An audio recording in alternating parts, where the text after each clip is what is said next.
میں بہت ساری باتوں پر علیحدہ بھی بات کر سکتا ہوں، لیکن میں ایک شعر ضرور پڑھ دوں گا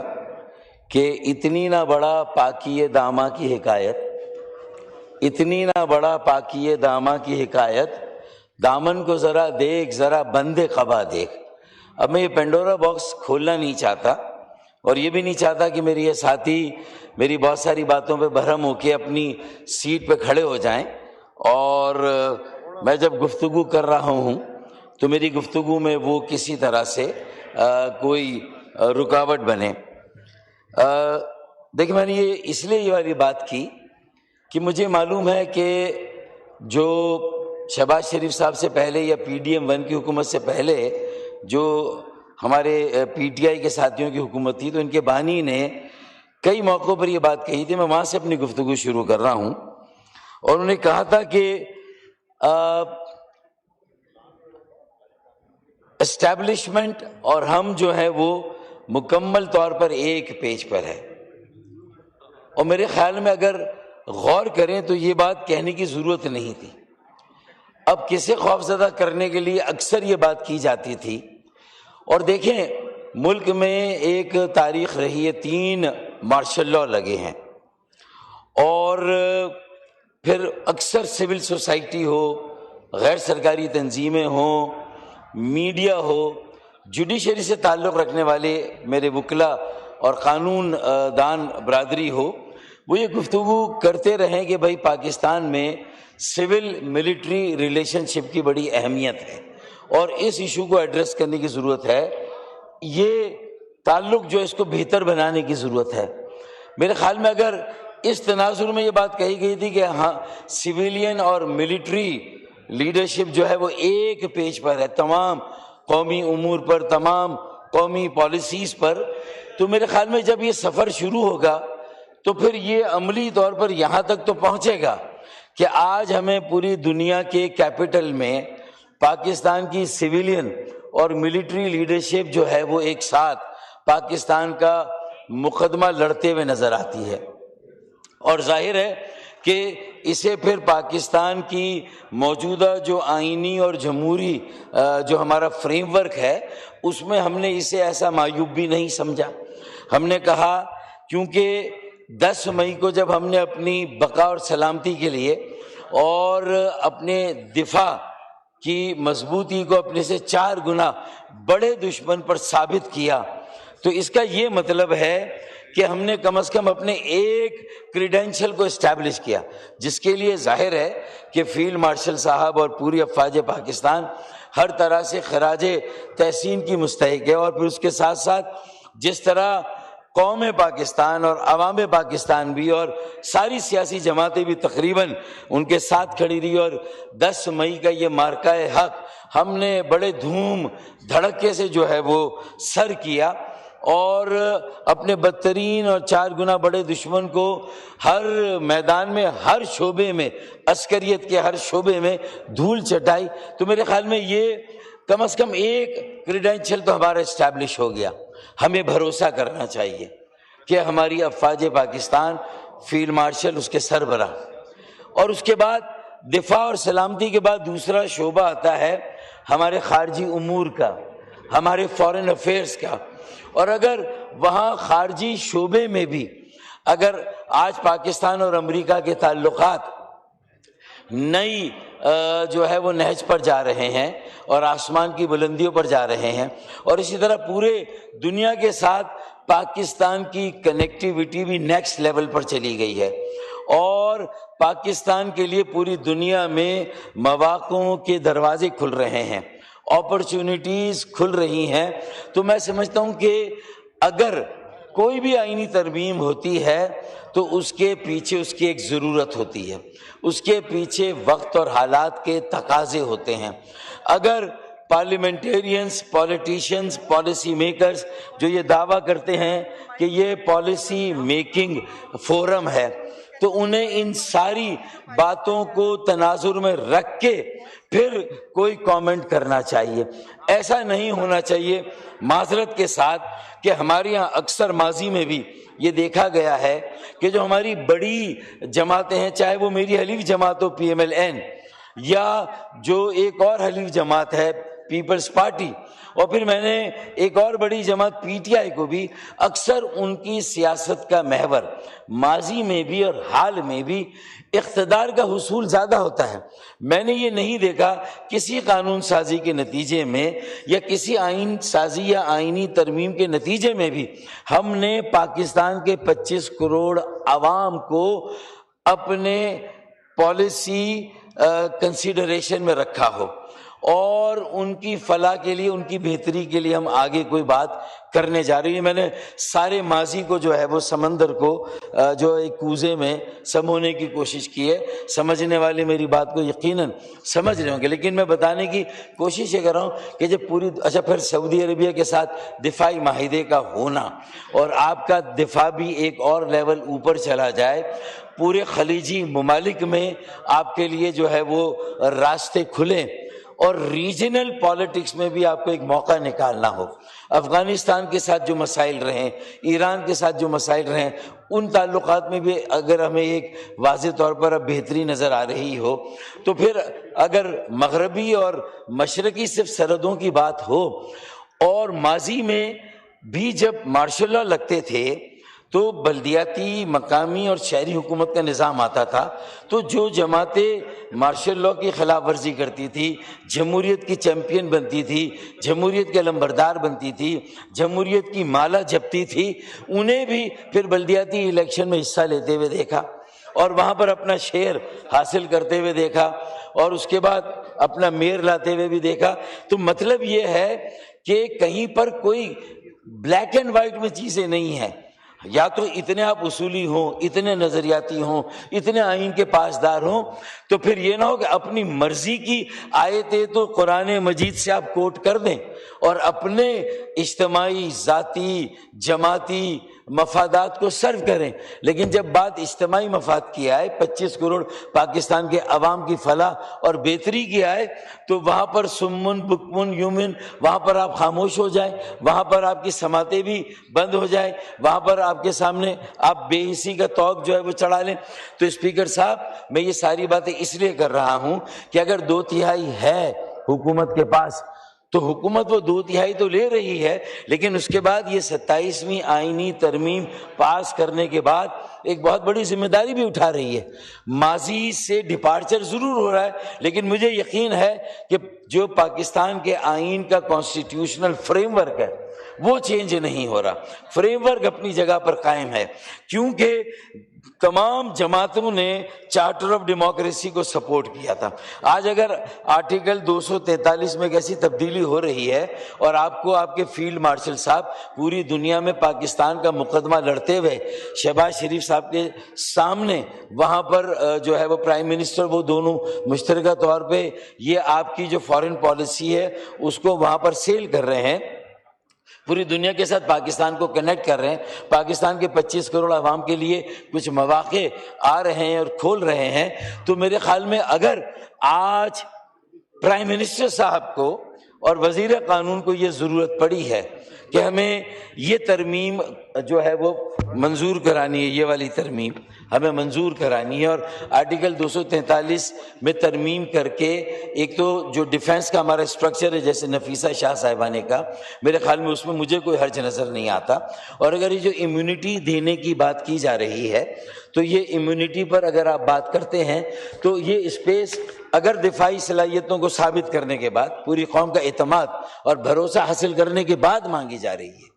یہ ایسا نہیں ہے کہ ماضی میں اللہ نہ کرے جنگوں میں ہماری پرفارمنس اگر کوئی خاص نہیں بھی ہوتی تھی پھر بھی ہم یہ کہتے تھے کہ ہم نے بڑا تیر مارا ہے، لیکن یہاں تو پوری دنیا یہ مان رہی ہے کہ آپ نے 6 یا 7 اب تو 8 ہو گئے، وہ ڈونلڈ ٹرمپ تو کہہ رہا ہے کہ 8 طیارے گرائے ہیں، تو اس کا مطلب یہ ہے، اور وہ تعریفیں اور قصیدے پڑھتے ہوئے تھکتا نہیں ہے فیلڈ مارشل صاحب کے اور پرائم منسٹر کے۔ تو میرا کہنا ہے کہ اگر پرائم منسٹر صاحب کو، فیلڈ مارشل صاحب کو اگر آج یہ ضرورت پڑی ہے اور وہ یہ آپ کو ضمانت دینے کے لیے تیار ہیں کہ اس کا مس یوز نہیں ہوگا، ایسا نہیں ہوگا۔ دیکھیں میں بہت اہم بات کر رہا ہوں، میں یہ 10 منٹ سے مجھے 2-3 منٹ اوپر چاہیے ہوں گے، آپ مجھے بیچ میں ہرگز نہیں روکیں گے، میں اس لیے یہ کہہ رہا ہوں۔ تو پھر پرائم منسٹر صاحب آئیں گے، یا مجھے امید ہے کہ وہ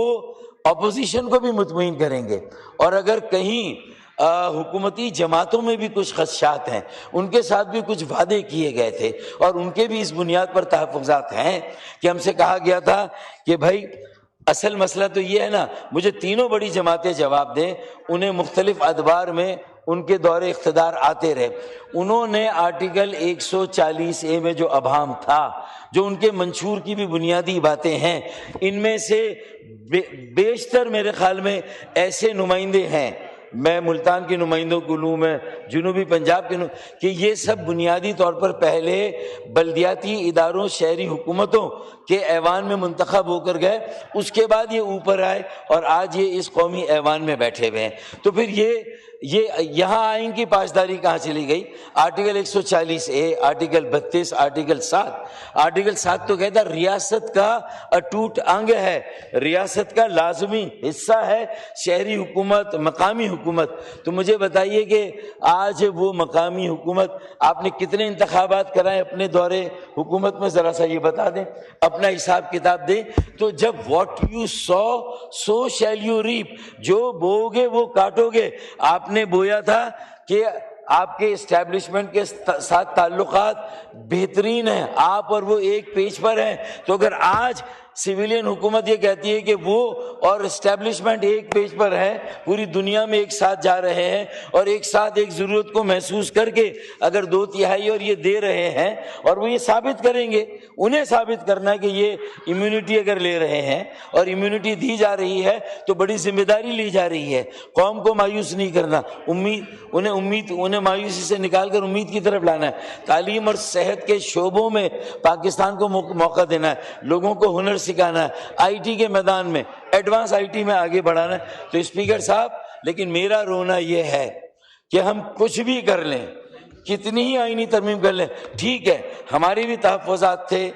آئین کے آرٹیکل 248 میں بھی، اگر ایک جگہ امیونٹی کی بات ہوئی ہے تو میں شاید اس کی ضرورت کو ایک سینئر پارلیمنٹیرین ہونے کی بنیاد پر شاید اس کو محسوس کرتا ہوں، کیونکہ ماضی میں سب نے ماشاء اللہ حکمرانوں کے ساتھ دوستی کی، تعلقات کیے، انہیں استعمال بھی کیا، انہیں لے کر بلدیہ مقامی حکومتوں کے اقتدار میں بھی آئے اور صوبائی اور وفاقی اقتدار میں بھی آئے، لیکن اس کے بعد جانے کے بعد جو کچھ ایوب خان صاحب کے ساتھ، جو عمر ایوب صاحب کے دادا ہیں، اور جنرل ضیاء الحق صاحب کے ساتھ جو اعجاز الحق کے والد ہیں، جو اسی ایوان میں ہیں، اور پھر اسی طریقے سے جنرل پرویز مشرف کے ساتھ تو یہ کیا گیا کہ ان کی ڈیتھ کے بعد کہا گیا کہ کھمبے میں لٹکا کر پھانسی دیں۔ تو اگر یہ ہونا ہے کہ آج تو میٹھا میٹھا ہاپ ہاپ اور بعد میں کڑوا کڑوا تھو تھو، تو پھر کوئی فیلڈ مارشل بھی یہ سوچے گا کہ بعد میں میرے ساتھ کیا سلوک ہونے والا ہے، بعد میں میرے ساتھ جو ہے وہ یہ لوگ کیا کر سکتے ہیں۔ تو اسے بھی آج اگر اسپیس چاہیے، اگر آج اسے ایک موقع چاہیے اور کام کرنا ہے، اور پاکستان کی معدنیات کا ایک پوٹینشیل، دیکھیں دفاعی صلاحیتیں ثابت کی ہم نے، خارجی شعبے میں اپنی صلاحیتیں ثابت کی، اب آتا ہے کہ ہم اپنے اندرونی جو معاملات ہیں اس میں اپنی صلاحیتوں کو ہمیں شو کرنا ہے، اور اس میں معیشت بنیاد ہے، اور participatory democracy is integrated and intertwined with this futuristic Pakistan, stability, progress and development۔ اگر ہم نے یہ نہیں سمجھا اور اگر ہم نے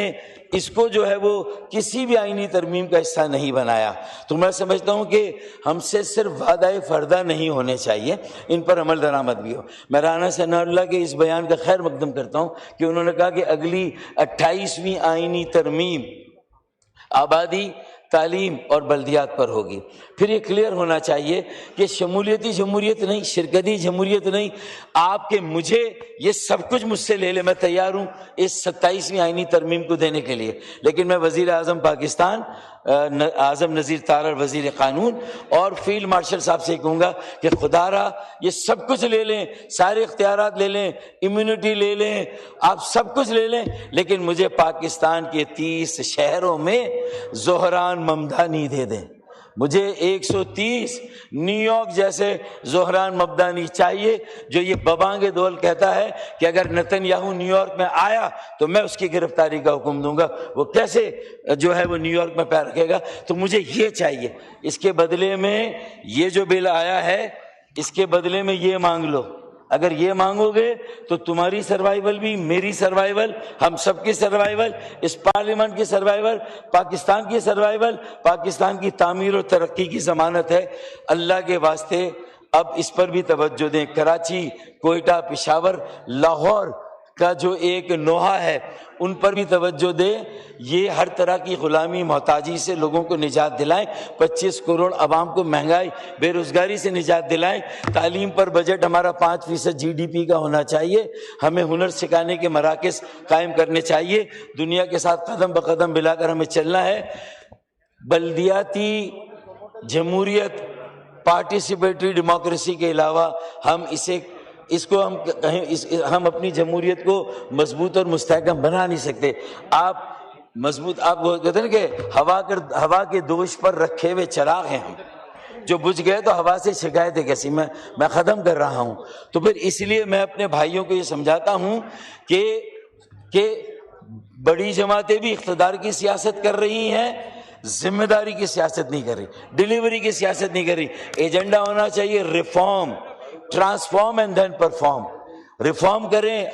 تبدیل کریں اپنی ساری حیت اور نوعیت کو، اور اس کے بعد ڈیلیور کریں۔ ڈیلیوری کی سیاست کے بغیر، اور ڈیلیوری ہوگی آپ کے اس آرگن سے، مقامی حکومتوں سے۔ اور شہر کیا بنے ہوئے؟ Multiple agency control. ایک شہر نکلا ہے، آرکیولوجسٹ نے نکالا ہے، 5000 سال پرانا شہر نکلا ہے پاکستان میں، 5000 سال پرانا ایک شہر نکلا ہے جس کا نام کراچی ہے۔ جگہ جگہ گڑھے ہیں، سڑکیں ٹوٹی ہوئی ہیں، وہاں کے بنیادی انفراسٹرکچر تباہ اور برباد ہیں، اس لیے کہ نہ صوبہ اون کر رہا ہے نہ وفاق اون کر رہا ہے۔ ارشد ورن، میں صرف ایک بات، لیکن یہ ہڑپا اور موہنجو دڑو نہیں ہے، یہ 5000 سال پرانا شہر ہے، لیکن 4 کروڑ زندہ انسانوں کے ساتھ نکلا ہے۔ ہڑپا اور موہنجو دڑو میں زندہ انسان نہیں نکلے تھے۔ یہ وہ شہر ہے جو 5000 سال پرانا ہے لیکن 4 کروڑ انسانوں کے ساتھ نکلا ہے۔